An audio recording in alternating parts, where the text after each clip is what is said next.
Antes de começar, você me avisa que tá bom. Foi. Bom, boa noite a todos e eu queria agradecer primeiramente a presença de todos vocês. Hoje a gente vai dar início ao primeiro papo de equilíbrio do semestre, que será sobre a dessensibilização animal. E eu passo a palavra ao Vinícius e a Marcele, que vão apresentar o artigo hoje. Boa noite, pessoal. Eu sou o Vinícius e eu vou começar a apresentação. Boa noite, pessoal. Eu sou Marcele e eu vou falar após o Vinícius.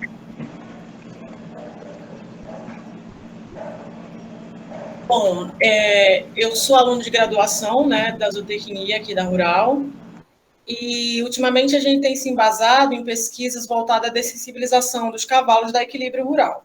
Então, a nossa apresentação vai ser sobre um pouco do comportamento desses animais, né, conhecer um pouco da história desses animais e dos métodos que a gente utilizou para dessensibilizar algum dos nossos animais. Bom, o tema de hoje é a importância da dessensibilização como garantia de bem-estar de cavalos coterapeutas e segurança humana.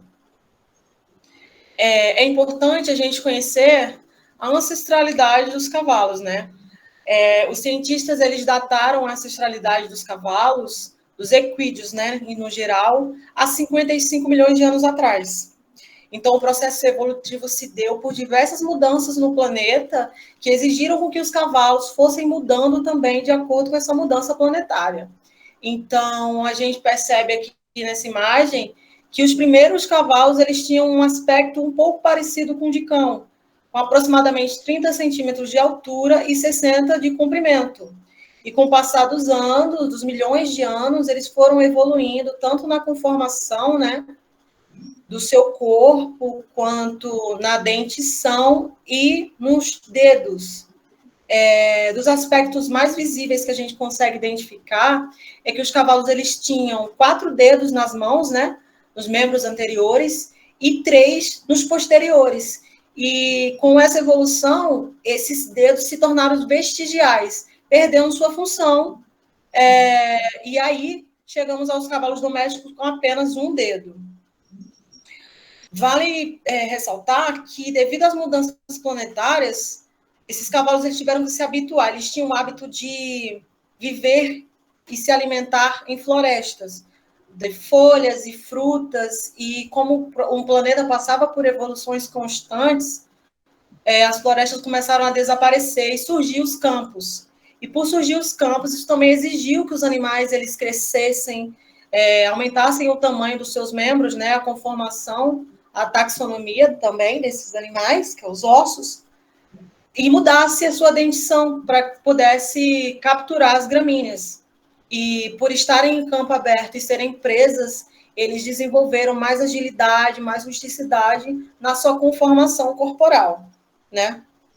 Então, há algumas controvérsias de que o ancestral do cavalo seja o Iracotherium, por exemplo, que é esse primeiro aqui. Mas as pesquisas ainda defendem, os pesquisadores defendem ainda que a ancestralidade do cavalo venha do Iracotherium, né? E os cavalos domésticos só foram encontrados na América do Sul há 3 milhões e meio de anos. Ou seja, quando foi descoberto, né, há 55 milhões de anos, foi na América do Norte. Para chegar na América do Sul, houve várias transformações no planeta, tanto da junção quanto separação dos continentes. E no Brasil foi trazido pelos europeus, né, na colonização do nosso país. E vale lembrar que antes da domesticação desses animais, os cavalos eles eram produto cárneo, né? Os humanos e os animais eles comiam, predavam cavalos, consumia sua carne e a sua pele também. E essa aproximação dos humanos com o cavalo fez com que os humanos percebessem e se apoderasse do serviço, que atualmente a gente está desmistificando essa ideia do uso do cavalo, né, da utilização como ferramenta ou como uma fonte de serviço. Mas a gente sabe que antigamente, bem nos primórdios, a domesticação se deu pelo humano ter essa percepção de que o cavalo servia para transporte, né, para atração, para as viagens longas em si, para arado, por exemplo. Então, naquele tempo, era usado dessa forma, tanto para alimentação quanto para serviço. E a gente sabe que hoje, atualmente, a pegada de bem-estar vem mudando esses conceitos, tentando desvincular a imagem do cavalo a um animal de serviço. Então, atualmente, a gente está tentando, né, e estamos conseguindo, sim, ter uma visão diferente do cavalo. Ter a visão de que o cavalo ele é parte de um todo, ele é parte de uma constituição planetária que evoluiu, assim como nós também evoluímos. E a gente tenta adotar os cavalos como amigos e parceiros. Um pouco da etologia, que é o estudo do comportamento desses animais, em 2021, Murilo Salvador disse que a etologia é a forma pelo qual o animal se adequa ao meio em que vive, exteriorizando suas reações. Então, o cavalo, em qualquer ambiente, ou em relações com outros animais e até com os humanos, eles expressam seu comportamento. E o comportamento é a etologia. E a Camila Pedroso, em 2022, disse que dentro da própria espécie, os cavalos têm comportamentos diferentes. E isso a gente percebe devido à sensibilidade que um cavalo tem em um certo momento, o outro já não tem tanto assim, o interesse que eles têm por algo e outros nem tanto, a personalidade, a índole, e tudo isso é a etologia do cavalo. E a linguagem do cavalo é como eles se comunicam e como que eles pensam, né? Vale lembrar que os cavalos são seres sencientes, eles têm a capacidade, né, de sentir as coisas ao seu redor, seja algo bom ou algo ruim. Então, os cavalos, eles utilizam uma linguagem diferente, eles pensam através de imagem, e por pensarem através de imagem, né, é um pensamento associativo, ou seja, em vez de pensarem por meio de palavras, como nós, eles pensam por meio das imagens. Sendo assim, cada imagem do ambiente vai influenciar no comportamento do animal. Então, às vezes, o cavalo ele não quer entrar dentro do galpão porque, em dado momento, ele teve uma experiência ruim dentro do galpão. E tudo isso é a memória do cavalo. Ele vai se sentir acuado a entrar ali. Se ele tiver um bom manejo, não tenha nenhum problema traumático em certos galpões ou em certos tipos de manejo, ele vai agir tranquilamente. Então, o cavalo ele não age simplesmente porque não quer. Existe um histórico por trás do comportamento desse animal referente a algumas situações. Tá aí a importância de lidar com esses animais da forma mais segura e mais consciente possível, para você não trazer traumas ao cavalo, porque trazendo traumas emocionais para esse cavalo, ele vai ter a memória do ambiente do qual ele passou por esse trauma, sendo assim, ele vai reagir, seja com qualquer pessoa que tentar levar ele para esse lugar, ele vai reagir de forma negativa, ele não vai querer ser submetido àquele ambiente. Então, na natureza, o cavalo ele é um animal nômade, normalmente vive em rebanho, né? E tem a matriarca, que é a égua, como líder. Essa matriarca ela é responsável por corrigir, né, a manada ali de algumas formas, os potros, por exemplo. E o garanhão ele tem um papel diferente. A gente muitas das vezes acha que o garanhão ele é o líder da manada, e ele não é. Ele só tem o papel de reprodutor, né, de lutar por território, né? Ele tem ali essa questão da liderança com o território relacionado a outros garanhões. Então, ele também tem a briga, né, por território com outro cavalo, acaba expulsando um cavalo diferente ali da manada. E é bom saber também, conhecer os 5 sentidos que todos nós animais temos e a visão do cavalo.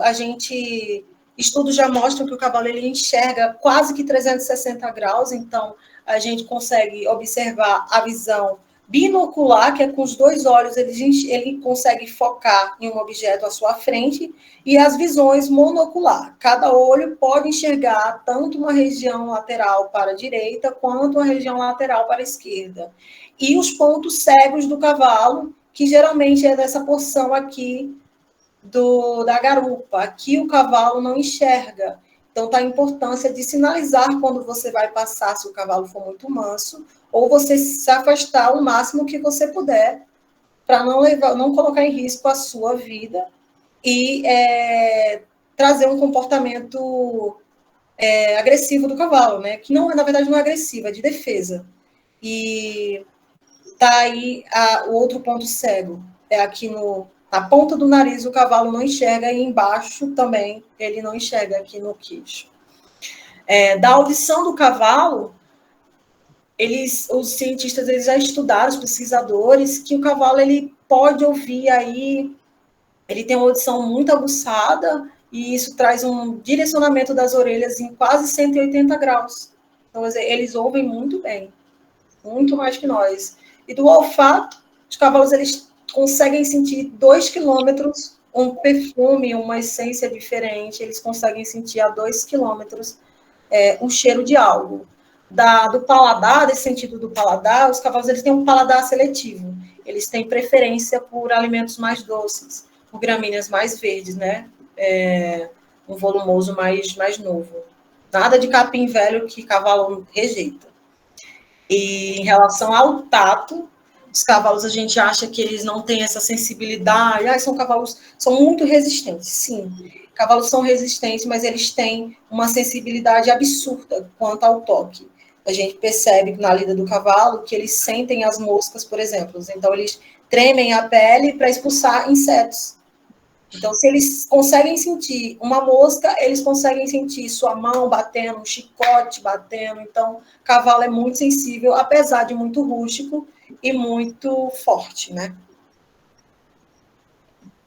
Das principais características, a gente consegue perceber a atenção, a desconfiança, raiva e entre outras, né? Que eu vou mostrar para vocês em seguida. Na atenção, a gente pode perceber aqui o Petrus, que ele está com as orelhas voltadas a algo que chama a atenção dele. E nessa outra imagem, ele está em orelhas paralelas, em posição paralelas, onde ele pode perceber o que está acontecendo à frente e atrás. Então, é uma habilidade incrível que os cavalos têm, equinos no geral, né? Equídeos no geral. Aqui é a posição de orelha com desconfiança, né? Com receio. Orelhas levemente abaixadas para trás. E aqui a gente vê que a orelha já está um pouco mais rente à nuca, que sinaliza raiva. Então, esse estágio é o que a gente quer evitar de um cavalo. Ainda mais de cavalos coterapeutas. Um cavalo que tem esse tipo de comportamento, ele pode colocar em risco a nossa vida, né, a nossa segurança, além de estar mexendo no bem-estar desse animal. Você está trazendo algum tipo de estresse para esse animal. Então, são orelhas muito baixas ou murchas, encostadas levemente no pescoço. E essa feição expressando um descontentamento, ou seja, o pescoço alongado, e a gente vê a feição bem rígida do rosto do cavalo, as narinas bem dilatadas. A insatisfação, que são orelhas desatentas e caídas, e também são bem semelhantes com a de dor. Aqui expressa que o cavalo está insatisfeito com algo ou sentindo algum desconforto. A gente percebe pelo formato do olho, né? Que já não está amendoado, está mais rígido. As orelhas um pouco desatentas. E a conformação do rosto expressando bem insatisfação. E alerta são orelhas eretas posicionadas para frente. E outras particularidades do cavalo é o ato de bocejar, e às vezes a gente está manejando o cavalo, ele boceja, a gente associa isso a relaxamento. E a mastigação também, quando o cavalo mastiga, assim, sem ter nada na boca, a gente associa a relaxamento. Porque cavalos são monogástricos, então eles não têm o ato de ruminação, né, de regurgitar o alimento e comer novamente, além da pouca produção de saliva. Então, por que o cavalo mastiga sem ter nada na boca? Isso mostra que há um relaxamento no que está sendo feito com ele ali naquele momento. E uma novidade para vocês que eu descobri recentemente, fazendo o curso de horsemanship do Senar, que é gratuito, inclusive vocês podem se inscrever, tem certificado, é que os 5 domínios de bem-estar, eles foram impostos por causa dos cavalos.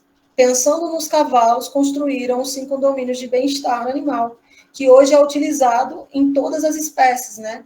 mas cada espécie tem um domínio diferente, né? Existe toda uma camada e a gente consegue destrinchar em cada espécie mais domínios, né?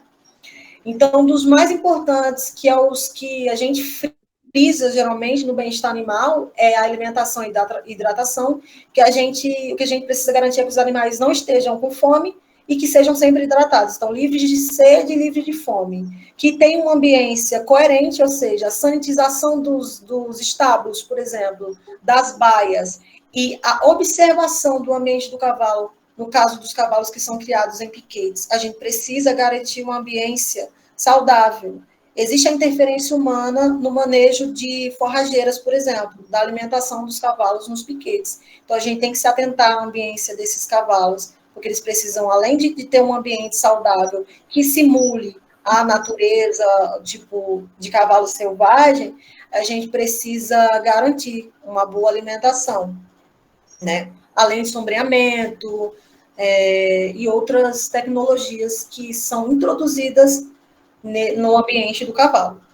E tudo isso também leva em consideração a saúde do cavalo. O cavalo ele tem que estar saudável, tem que ter protocolo de vacinação, um calendário de manejo, né, de exames clínicos e vermifugação, tudo que garanta a saúde desses animais, pesagem e o comportamento. Os cavalos e os animais no geral, eles precisam expressar seu comportamento natural. Então, qualquer comportamento que não seja natural da espécie indica que o cavalo está passando por algum problema, ou seja, deficiência nutricional ou estresse devido a comportamento mesmo. E tudo isso garante o estado mental do animal, ou seja, todos esses domínios e entre outros que podem ser descobertos e levados em consideração, garante o estado mental dos animais. E aí eu vou falar para vocês um pouco do que é dessensibilização, né? A gente sabe um pouco agora da etologia e das características, e a gente precisa entender um pouco da dessensibilização, que é o foco dessa palestra e do experimento que a gente desenvolveu na Equilíbrio Rural. Então, a dessensibilização, né, é um conjunto que envolve situações das mais comuns às mais atípicas. Então, a gente costuma introduzir alguns objetos que podem ser do cotidiano do cavalo ou não. E aqui está o que é uma prática de manejo consciente atrelada a bem-estar dos animais que também pode ser usado na doma racional. O que a gente entende de doma racional é que o potro, quando ele nasce, ele já precisa ter um contato com os humanos e com alguns materiais no processo de crescimento, desenvolvimento. Então, na doma racional, existe a introdução de objetos, como a apresentação do cabresto, como a apresentação da figura humana em si, para que esses animais comecem a se habituar com a presença desses objetos e das pessoas. Então, na doma racional é apresentado cabresto, rasqueador, escova, todo o material de manejo. E do objetivo é livrar os animais de experiências emocionais desagradáveis, reduzir medos e traumas, habituar com a interação ao ambiente e pessoas e objetos, né, brinquedos, equipamentos, desenvolver docilidade e receptividade desses animais, facilitando o manejo. Tudo isso garante bem-estar, segurança e aumento da afinidade com os humanos. É importante a gente lembrar que os cavalos, quando eles passam por traumas, como eu citei anteriormente, de manejo em instalações, né, em galpão, a gente precisa, aos poucos, corrigir esse trauma. Então, está aí a importância da dessensibilização. A gente precisa entrar com a dessensibilização, que é reintroduzir o animal àquele método ou àquela situação, para que ele associe, tenha uma nova memória daquele ambiente, daquela situação, que não traga medo para ele. Então, a gente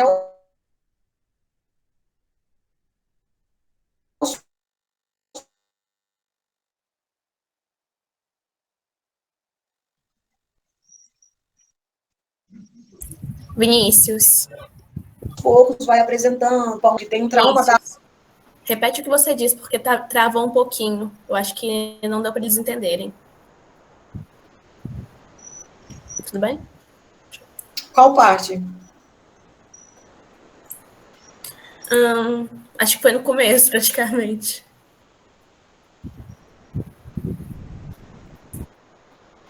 Gente, salva aí, liga o microfone, fala qual parte.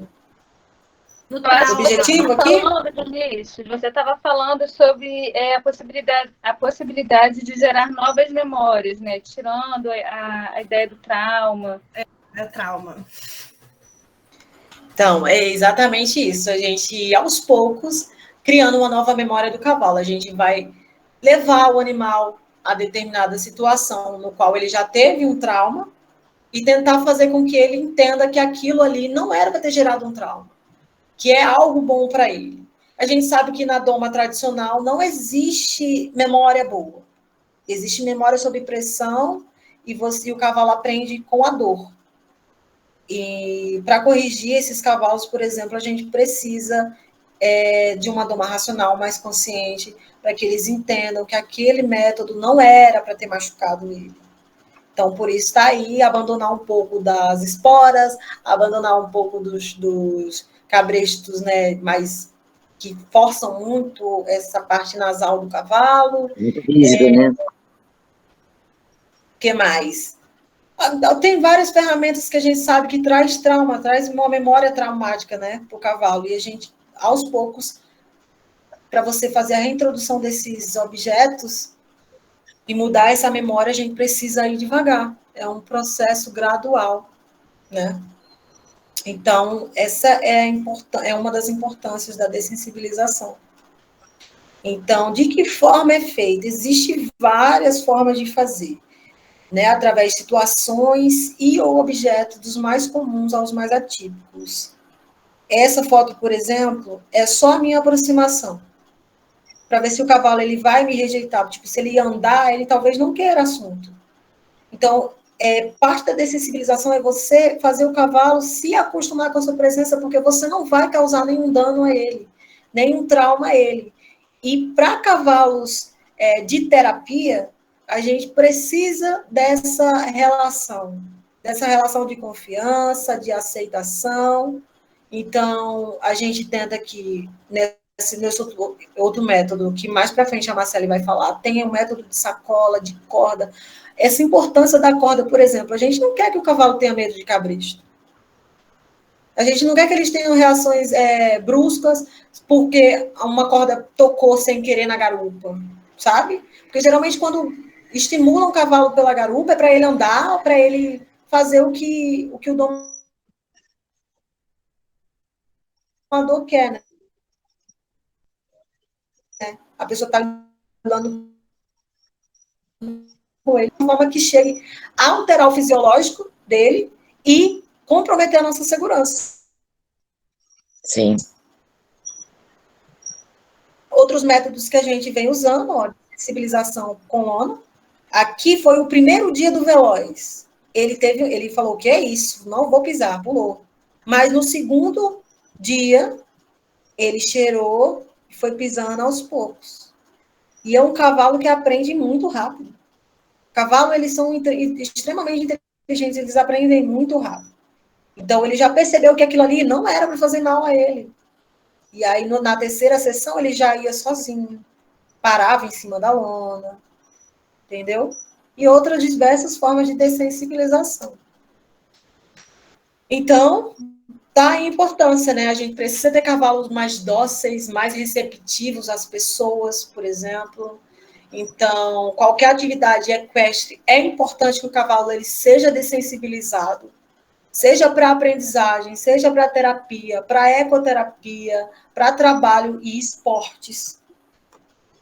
Então, a dessensibilização ela é um método, né, de doma racional, que também estimula essa questão do bem-estar e da segurança dos envolvidos, estabelecendo uma relação de confiança, né, entre o cavalo e as pessoas. Tudo que a gente quer de um cavalo dessensibilizado é que ele não tenha medo da gente ou dos materiais que a gente venha a usar.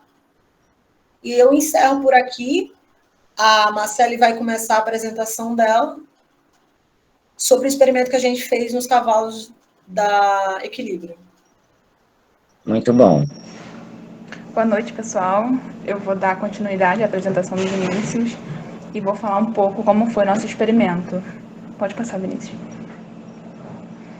Bom, nosso experimento teve como intuito principal a buscar o efeito do uso das técnicas de dessensibilização.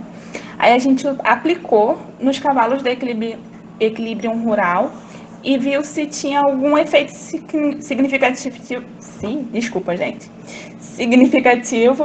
tanto na aprendizagem assistida quanto na psicoterapia. Esse estudo teve como prática a habituação a novos objetos e, como resultado, nós avaliamos os efeitos no comportamento dos animais durante o dia a dia, se teve algum efeito positivo ou negativo. Material e métodos, nós aplicamos esse estudo nos nossos... Passou demais, Vinícius. Aplicamos nos 5 cavalos da Equilíbrio, o Absinto, o Arizona, o Vinícius, o Veloz e o Petrus. E nós queremos entender também porque o cavalo é igual um ser humano. Cada um tem tem um comportamento diferente, tem uma forma diferente de agir, como o Vinícius anteriormente falou. Cada um tem sua própria personalidade. E a gente queria saber também se esse estímulo ele influenciava também nessa personalidade ou não. Pode passar, Vinícius. Nós usamos 4 métodos: a corda, o saco plástico, o apoio dorsal e o efeito sonoro.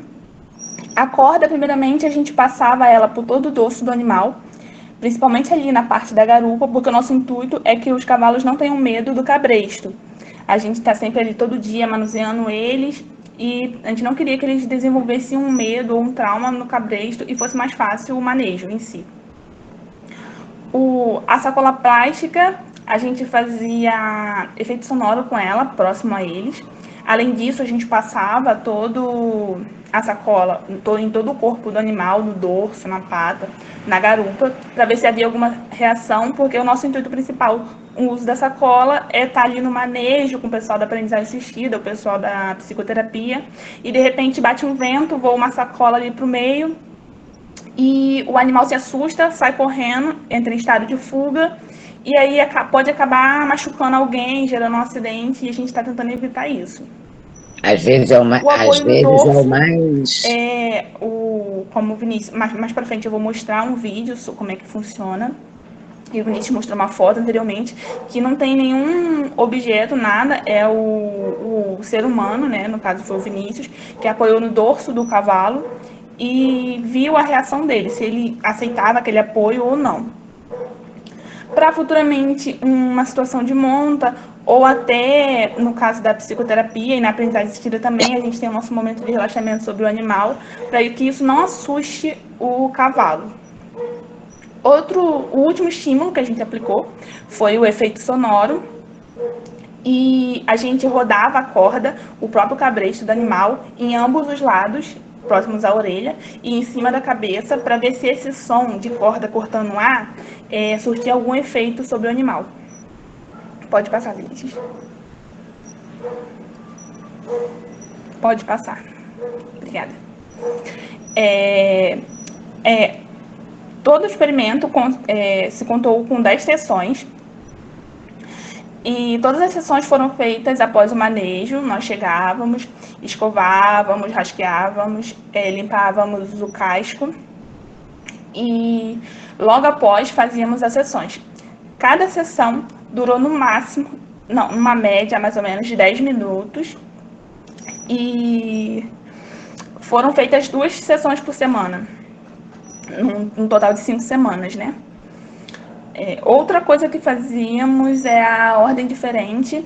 A gente colocava a gente não fazia numa ordem correta.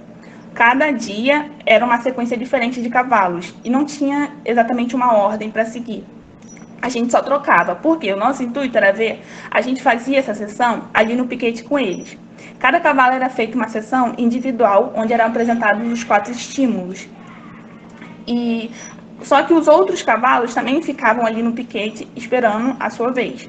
A gente queria saber também, um dos intuitos, era saber se o fato do cavalo, o próximo cavalo estar vendo o cavalo anterior tá passando por todos esses estímulos, se isso também influenciaria nele numa resposta ou positiva ou negativa, dependendo do cavalo anterior, da resposta do cavalo anterior. Talvez ele espelhasse a reação do outro. Então, a gente meio que intercalou a ordem para ver se havia alguma influência.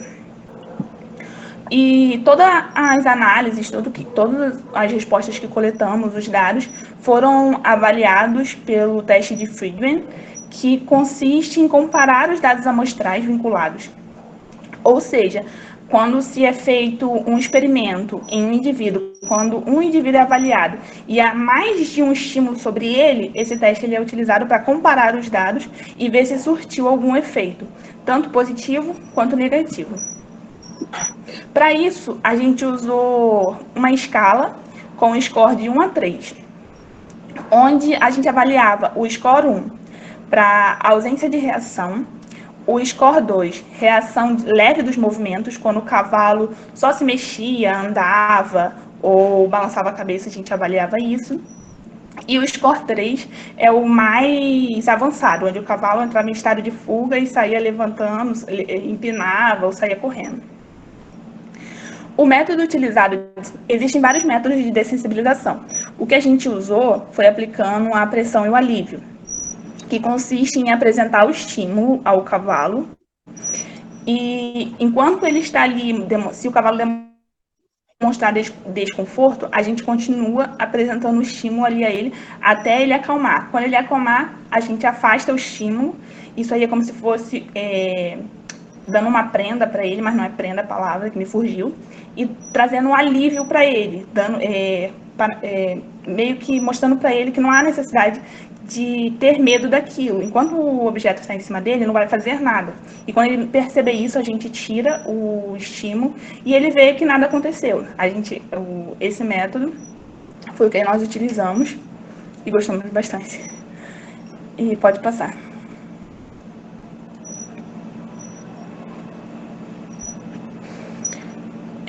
Vou mostrar agora para vocês, essa aí é a primeira sessão, o primeiro dia que nós aplicamos o experimento neles. E no primeiro vídeo está o experimento com a corda, onde a gente passa a corda em todo o corpo do animal. Esse aí é o Arizona e vemos que ele está um pouco desconfortável com a corda, ele fica se movimentando. No caso seria o score do tipo 2.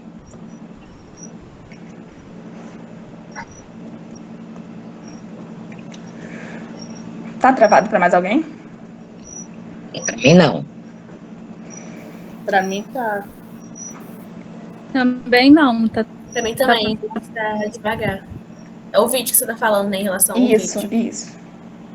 Está devagar, tá lento. Gente, é a internet. Mas dá para ver que o animal se movimentou, se mexeu e que ele está bem desconfortável com isso. No segundo vídeo,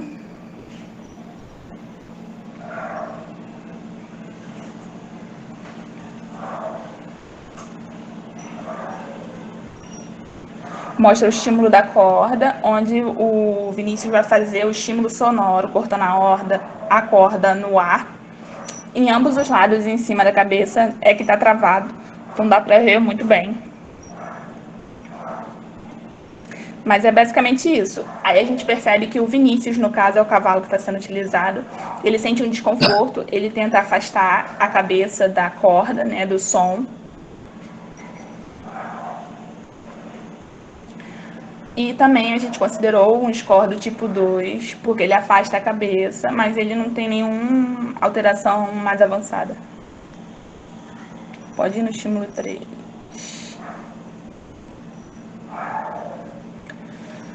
O estímulo 3 é com a sacola plástica, onde a gente passa, e aí a gente pode ver o Vinícius, que é o mesmo cavalo do anterior, ele mostrando uma reação bem avançada. No caso, a gente avaliou como score 3, e nesse caso ele até empinou, tentou fugir, só que ele estava preso no cabresto, então ele não conseguiu. Mas aí ele ficou com muito medo. É que o vídeo está travando muito, não dá para ver exatamente a parte que ele empinou. Aí.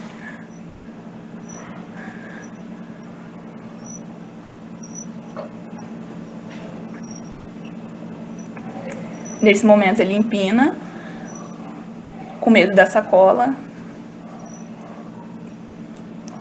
Pode mostrar o 4. E o quarto estímulo foi a aproximação humana sobre o dorso do animal, para ver se havia alguma reação. No começo, o Petrus, ele deu mais andadinha para trás, tipo assim, o que está acontecendo aqui comigo? Que humano é esse deitado em mim? Mas depois ele aceitou bem.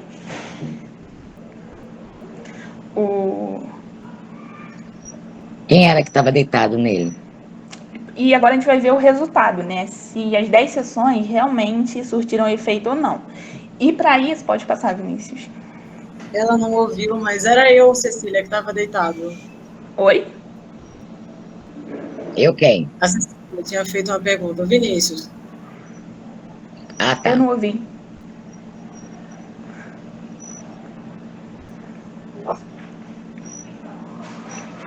Você pode passar.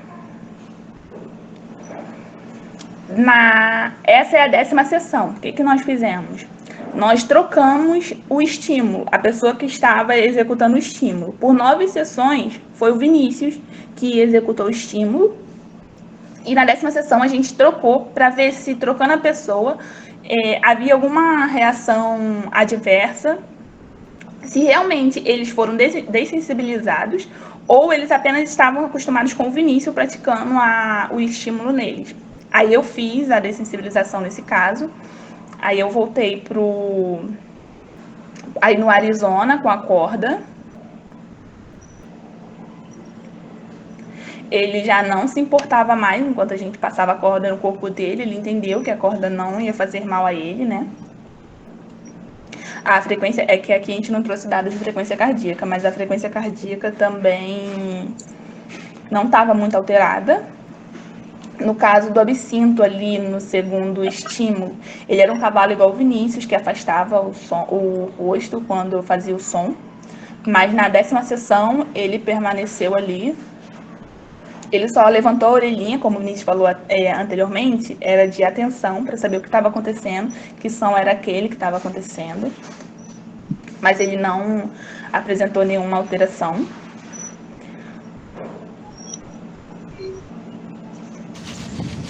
O terceiro foi o Vinícius, que na primeira vez ele empinou, apresentou score 3.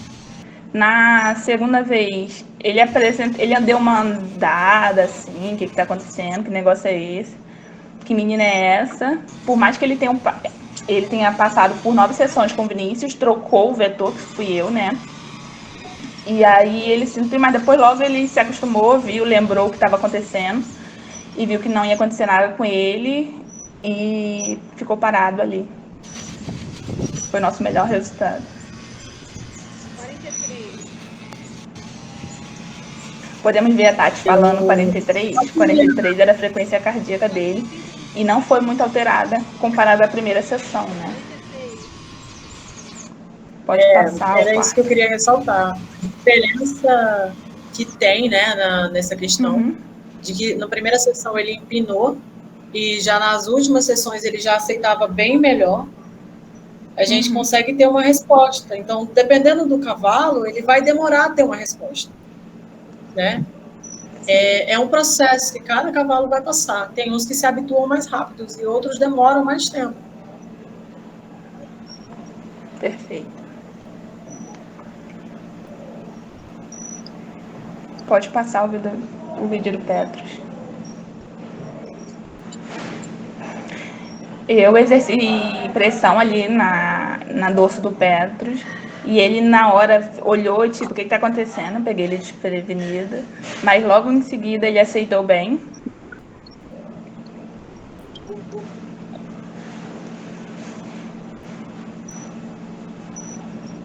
E com isso a gente pode ver que surtiu resultados, né? Que a dessensibilização realmente funciona. E como resultado da análise dos dados, pela análise de Freedom, nós tivemos apenas um cavalo com resultado significativo. Por quê? Não que os outros não houvessem resultado, mas no caso foi o caso do Vinícius, que empinou, que apresentou score 3, e ele teve reação forte, né, ao saco plástico e entrou em estado de fuga. E na última sessão, ele já estava apresentando ali um score 1, às vezes variava, começou num score 2 e depois voltou para o score 1, e significando que surtiu, que ele aprendeu que aquilo ali não ia fazer mal a ele. E ele também divergiu um pouco sobre o estímulo da corda. Teve sessões que ele reagiu ao estímulo da corda e teve sessões que o cavalo ele não teve reação nenhuma, mas isso foi intercalando, não foi sequencial reagindo e depois se acostumou, não, foi intercalando. E isso pode ser por reações adversas, pelo um dia, como a gente falou anteriormente, cada cavalo tem seu próprio temperamento. De repente ele estava ali num dia que pode ter acontecido algo, ele se assustou com algo anteriormente que a gente não viu, e isso pode ter influenciado no resultado. E o estímulo da corda pode ter gerado, nesse determinado dia, uma resposta não muito positiva. E 4 cavalos com resultados não significativos, que não significa que não teve resultado, apenas que por esse teste foi considerado que ele não é significativo, porque esses 4 cavalos, desde o princípio, não apresentaram um estado de fuga e eles tiveram uma rápida adaptação aos objetos. Eles, em 3 sessões, eles já estavam ali acostumados com o objeto. E a gente percebe com o nosso resultado que o comportamento, o temperamento do animal, ele pode influenciar sim no resultado, né? E isso vai depender também na quantidade de sessões, porque esse método ele traz resultados muito positivos, o método de pressão e alívio, para o animal, para o bem-estar do animal, porque o animal está se acostumando ali gradativamente ao estímulo, ele não vai se assustar, não vai se machucar, vai evitar machucar outras pessoas. Ou seja, esse método a gente percebeu que ele traz respostas muito positivas.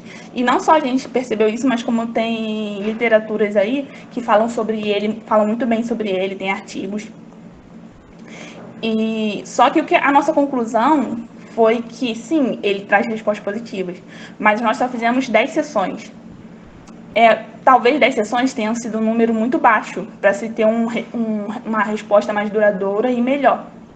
Como no caso do Vinícius, que ele intercalou depois que ele passou do score 3 com o saco e foi para o 1, ele intercalava entre o 1 e o 2 ali ainda meio que desconfiado com aquilo, mas aceitando, desconfiado. Então, talvez se a gente tivesse feito uma quantidade maior de sessões, talvez ele teria se acostumado e aceitado aquele estímulo de bom tom. E é isso a nossa conclusão. Termino minha fala por aqui. Muito obrigada a todos. Estamos abertos a perguntas. Temos uma pergunta já. A pergunta é da Rayane Moreno. Ela perguntou: a mastigação pode ser considerada como um comportamento estereotipado ou é relacionada somente com o relaxamento? A gente consegue perceber diferentes formas, né? Quando a estereotipia ela vem da mastigação, né? Quando essa mastigação ela é estereotipada, ela é feita em apoio à madeira, por exemplo. A gente vê muitos vídeos de cavalo apoiando a boca em cima da madeira e começando a mastigar tanto a madeira quanto a engolir ar, que se chama aerofagia, né? Então, esse é um tipo de estereotipia. A mastigação do cavalo, quando ele está sendo manejado ou ele está ali parado, não é uma estereotipia, é um comportamento natural da espécie. Ele só é uma estereotipia quando existe um apoio em cima de uma madeira na eu posso dizer, na ingestão de ar, né? Eles começam a colocar ar para dentro pela boca e tentar mastigar algumas madeiras, ou quando ele faz isso sem o apoio da madeira, ele começa a puxar ar com a boca. Aí você pode confundir com a mastigação, mas ainda não chega a ser mastigação de relaxamento. É estereotipia como a aerofagia.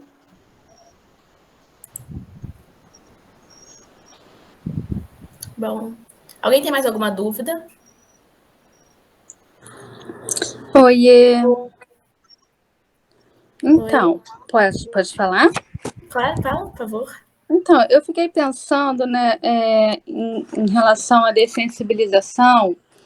Por exemplo, eu trabalho com ecoterapia, né, e a gente faz todo esse processo de dessensibilização, mas uma coisa que me chama a atenção é em relação às correções que são feitas com os animais, quando a gente está lá no processo terapêutico, por exemplo, com a criança em cima e o cavalo emite algum comportamento, né, desadaptativo, e o instrutor ou o equitador corrige, algumas das vezes de forma que eu não considero a mais ideal, mas é assim que eles fazem.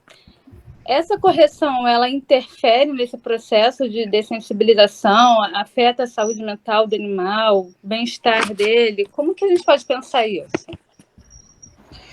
Olha, eu acredito que quando você corrige um cavalo, ainda mais ele em atividade, isso gera um estresse, né? Uhum. Então, o comportamento fisiológico, seja a frequência cardíaca ou respiratória, ela vai responder naquele momento. E isso já sinaliza, quando você vai passar esses dados para um programa que vai calcular isso, que ele ativa, né, um lado do sistema nervoso que sinaliza estresse. Então, se o cavalo ele sai do estado natural dele para um estado de estresse, você já está interferindo no bem-estar desse animal. Uhum. Então, eu acho que existem formas corretivas divergentes que eu não sei me aprofundar ainda sobre isso, mas se alguém puder dar um salve aí. Posso tentar. Eu, na verdade, a gente, se o cavalo fizer alguma coisa que não é legal, a gente não tenta corrigir o cavalo, a gente para o cavalo com o praticante, explica e acolhe ao praticante, né, que de alguma forma, alguma coisa está incomodando o cavalo, tá? E aí a gente continua ou não a sessão, vamos dizer assim, porque às vezes é algo muito sutil, muito pequeno, que não levou a algum problema sério.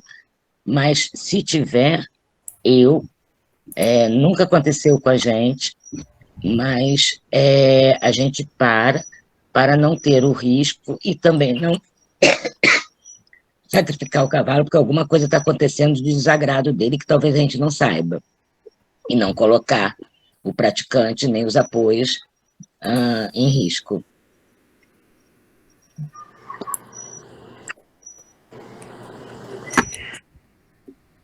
Obrigada, Vinícius, obrigada, Cecília. E assim, como eu trabalho em centros diferentes, cada equitador tem uma forma diferente de manejar o animal. Por mais que eu me posicione, eu diga do desconforto que é ver essa correção na frente do praticante, algumas vezes a pessoa tem até um jeito bruto de lidar com o animal, mas é muito... É isso que você falou, né? Às vezes o comportamento do equitador na correção assusta mais a criança do que o próprio comportamento do animal. Sim, até porque o comportamento no animal, muitas vezes a gente consegue explicar para a criança, às vezes ele tropeçou, às vezes, ele escutou um barulho, então vamos ficar quietinho para ver se escuta outro, alguma coisa assim, isso a gente consegue, na maioria das vezes, tá trabalhando isso. Mentir para vocês, uma vez só, a Maria Lua, que era a égua minha inicial, que ficou 20 anos, não sei o quê, ela tinha horror a potro. E a gente estava com um praticante em cima e veio um potro na direção. Na hora, eu puxei a criança e tirei. Uhum. Tá?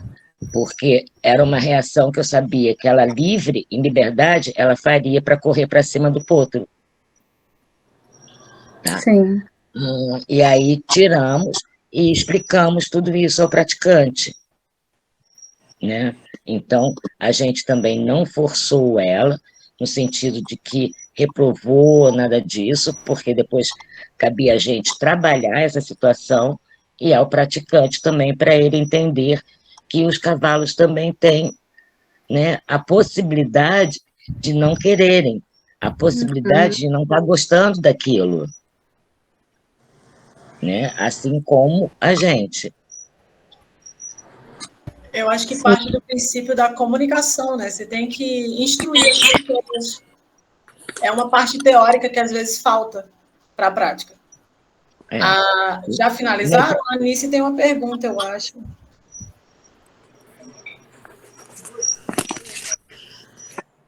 Oi, boa noite.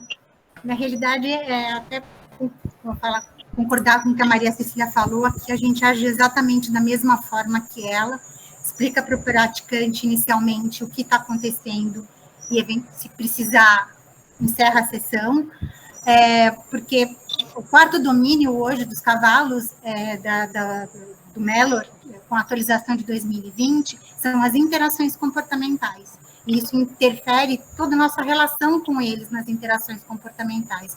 Então, se há uma agressão ao cavalo para uma correção, você está atingindo diretamente o quarto domínio de bem-estar daquele animal que está atuando. E hoje tem pesquisas também que, quando a gente fala de animais que atuam em intervenções assistidas, que qualquer ação de agressão a esse animal interfere diretamente a reação do paciente. Então, Perfeito. É uma ação de agressão que está sendo recebida por esse paciente e que pode atrapalhar todo o tratamento que ele está recebendo. Pode, isso, perfeito também.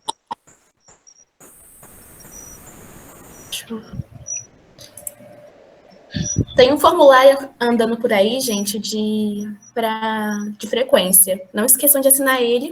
E a gente também tem as inscrições pelo SIGA. Caso alguém tenha dúvida, eu posso estar ensinando como se inscrever.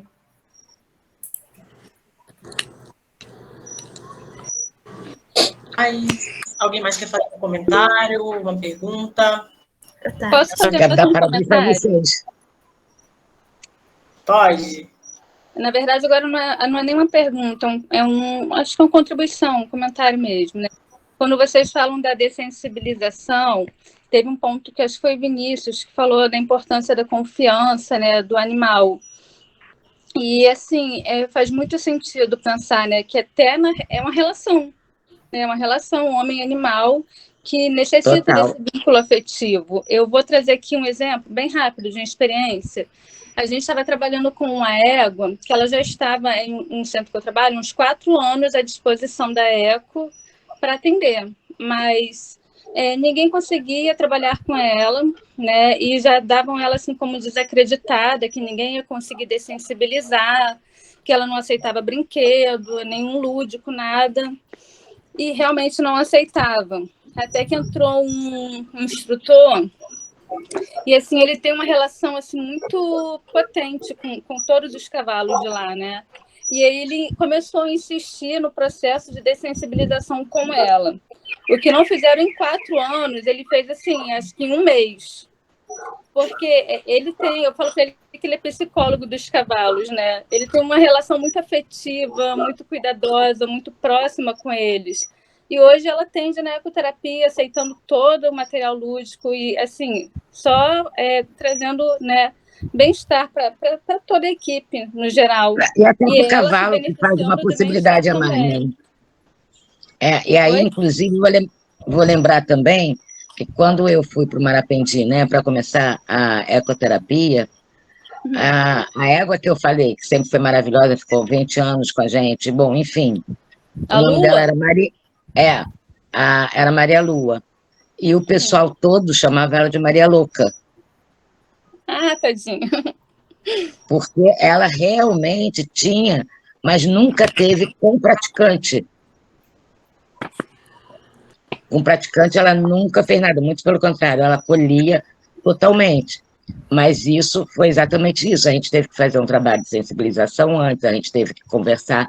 Eu andava cantando musiquinha, levava ela para passear, uma série de coisas para mostrar que a realidade que ela tinha ia ser outra. Ninguém estaria batendo, ninguém estaria obrigando ela a saltar, ninguém estaria machucando ela.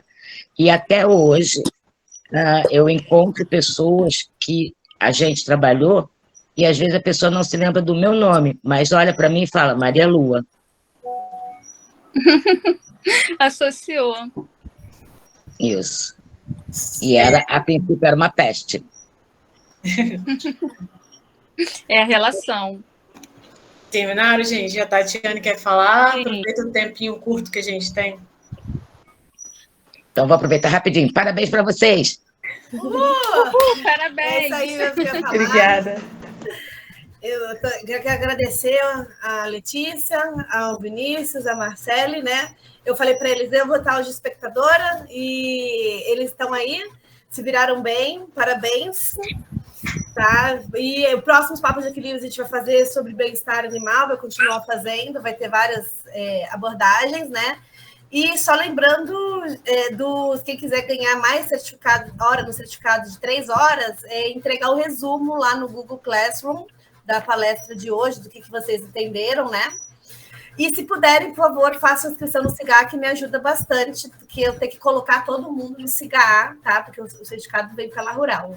E vocês estão convidados para as próximas palestras, e eu já falei demais, porque não ia falar nada, né? Eu quero só parabenizar. Parabéns, gente. Muito orgulhosa de vocês. Meus alunos, meu aluno de iniciação científica, Vinícius, Marcele e Letícia. O orgulho dos bolsistas dela.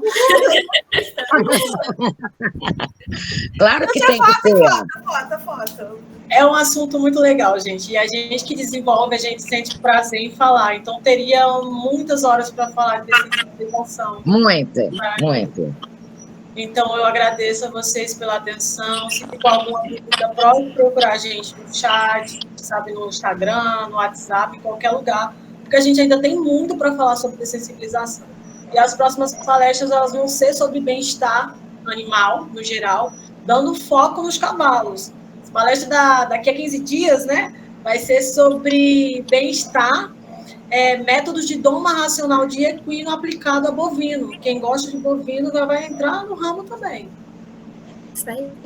E, ó, gente, quem puder estar abrindo a câmera aí, vamos tirar uma fotinha. Eu sei que a Tati gosta disso, então bora lá. Compartilha a foto da coisa aí, Vinícius, pra gente saber.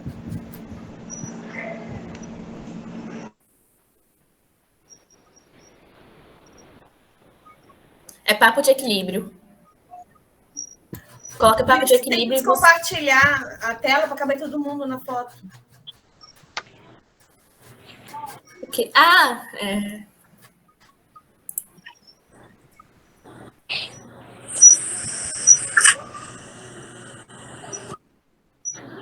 Vai tirar a foto.